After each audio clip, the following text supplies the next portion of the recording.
ఇక అయిందేదో అయింది, ఇప్పుడన్నా మంచిగా పనిచేయుండ్రి అని మొన్న తెలంగాణ పువ్వుపాటి లీడర్లకు క్లాస్ వీకిండు అమిత్ షా సారు.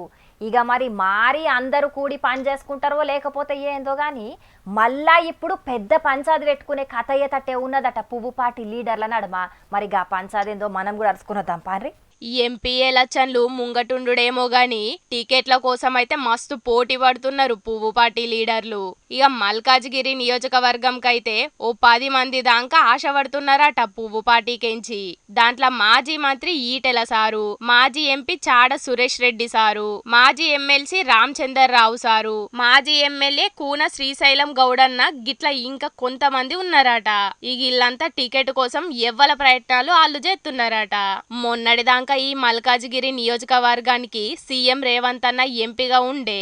ఇప్పుడు జాగను ఎట్లనన్నా గెలవాలని బగ్గనే ప్లాన్లు పాచికలెత్తున్నారు పువ్వుపాటి పెద్ద లీడర్లు. ఇక మల్కాజిగిరిలా నార్త్ ఇండియన్లు ఎక్కువ ఉండే వరకు భారీ మెజార్టీ తోటి గెలుతామని బగ్గనే ఆశపడుతున్నారట. ఇక ఎమ్మెల్యే ఎలక్షన్లంటే అటు ఇటు అయింది గాని ఎంపీ ఎలక్షన్లనైతే 17 సీట్లకు 10 సీట్లు ఖచ్చితంగా గెలవాలి అని పట్టుదలతోటి ఉన్నారట. చూడాలే మరి పువ్వుపాటోళ్ళు అనుకున్న సీట్లు గెలుతారో లేకపోతే మళ్ళా ఎమ్మెల్యే ఎలక్షన్ల కథే అవుతుందో అని అనవట్టిండ్రు గీ ముచ్చటెరకైన పబ్లిక్.